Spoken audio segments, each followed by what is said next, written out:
Picha yetu inaanza pale tulipoishia. Jamaa bado anamuuliza, wewe una kitu gani wewe mwanamke? Hapa huyu msichana anaendelea, acha nilichokuambia, hujanielewa. Huyu msichana kweli kama unampenda uko tayari kufa kwa ajili yake? Jamaa kama vile kashtuka. Jamaa anasema kwa nini? Akawa anaendelea hivi. Mimi nilichokiona, huyu mwanamke sio mwanamke sahihi kwako, ama sio mtu sahihi kwako. Jamaa anasema mimi nimetoka naye mbali, lakini huyu msichana anaendelea kusema kama kweli angekuwa anakujali asingekwenda na kukuacha wewe kwenda kwenye madangulo kufanya mambo yake ya kishenzi, au ni kuonyesha ushahidi ambao sasa hivi yeye anatafutwa kwa shughuli zake ambazo anazozifanya.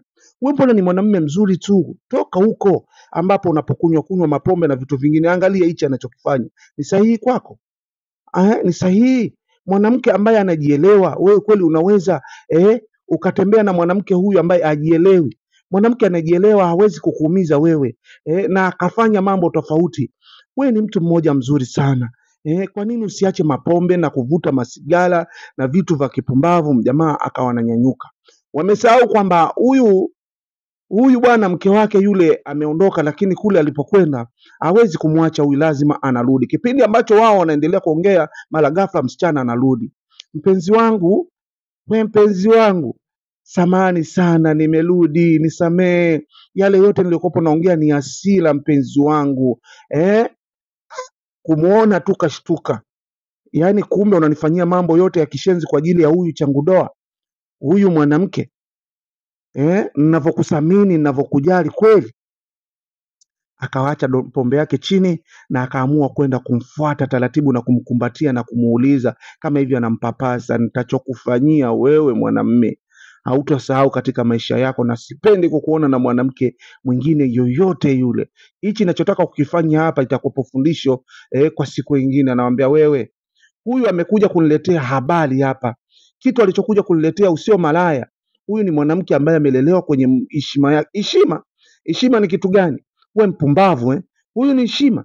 Huyu ndio anatugombanisha sisi. Mimi nakupenda wewe, na acha kufanya mambo yangu yote kwa ajili ya kwako wewe. Yaani wewe mwanamke, nitachokufanyia hapa ambaye babako mwenyewe atakuja kushangaa, kitu gani ninachokufanyia wewe mbwa.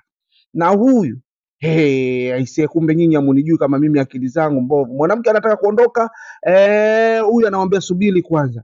Hebu muombe msamaha huyu. Umuombe msamaha huyu. Hebu muombe msamaha. Ni muombe msamaha huyo malaya. Huyo malaya ni muombe msamaha, anajifanya ni mtu wa dini. Angalia hapa sasa kitu ambacho alichokuja nacho. Huu ni ushahidi kwamba wewe unatafutwa na umalaya wako ambao unaofanya na kuwauza watoto wadogo. Mimi, yani huyu ndo anakuletea habari zangu. Sasa ngoja niondoke hapa, nitachokufanyia hautasahau katika maisha yako. Mbwa nyinyi takataka kabisa, damn it.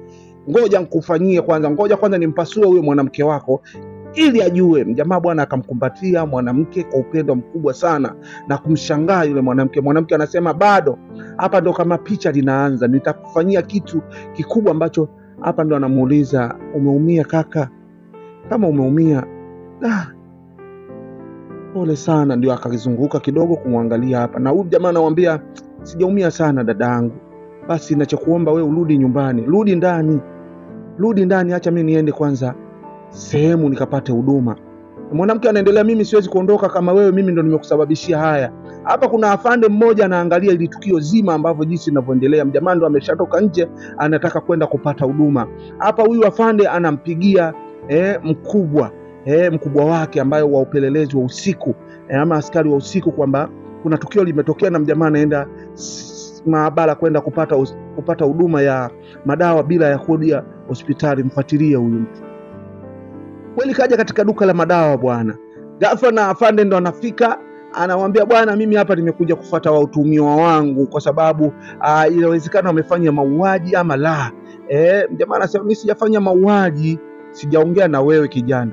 Mimi nilikuwepo naongea na huyu mtu anayekupa wewe dawa. Kwa nini akupe dawa bila ya kuja hapa na karatasi yoyote kutoka polisi ama kibali kutoka polisi? Inakueje wewe umekuja hivi? Asema, hapana, mimi nimeumia tu, nilianguka kwa bahati mbaya, nimedondokea chupa ndizo hizi ambazo zimenipasua. Huyu mwanamke hapa anamwambia, tondoke, achana naye, tondoke. Afande anakoloma, anasema, wewe yani unamsikiliza mke wako kuliko mimi?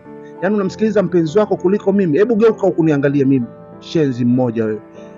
Yaani unafanya masuala ya mauaji ndani, ama unapigana hivi. Afande, hebu mbebe huyu tuondoke naye. Mbebe tuondoke naye. Mwanamke anasema hapana, mimi nilikopo naye paka anapata matatizo, mimi niko naye. Hizi ni chupa ambazo zimemdondokea kwa bahati mbaya. Alikopo anasafisha ndani. Nisamee mimi afande, nisamee. Mwanamke anamtazama huyu na anamwambia bwana, tutaenda wote polisi. Kama vipi tutaenda wote polisi? Huyu anamwambia hapana, rudi nyumbani, babako akisikia yakopo tatizo. Mwanamke anasema ngoja mimi nimuombe afande. Huwezi kwenda ndani wakati mimi nipo hapa na kushuhudia hivi. Afande, nakuomba, huyu ni mpenzi wangu. Yaani mwanamke anaongea neno la uongo. Huyu ni mpenzi wangu na ninampenda. Ondoka. Huyo tunaondoka naye polisi. Hapana. Unajua masuala ya mapenzi kama mkipishana, basi chochote kile kinaweza kutokea. Huyu afande, kuna picha hapa anaitizama hapa juu bila huyu mwanamke kujua kitu gani ambacho kinachoendelea. Yaani mapenzi ndio yanakusababisha wewe ukubali kwenda naye kufungwa kwa ajili ya huyo mjamaa. Hebu muache kwanza. Lakini hapa afande anamwambia asogee huyu mwanamke. Lakini naye vile vile akamwita afande mwenzake kwamba amuachie. Huyu anasema kwa wema wako ulionifanyia, huyu dada anasema kwa wema wako ulionifanyia basi nitakukumbuka sana.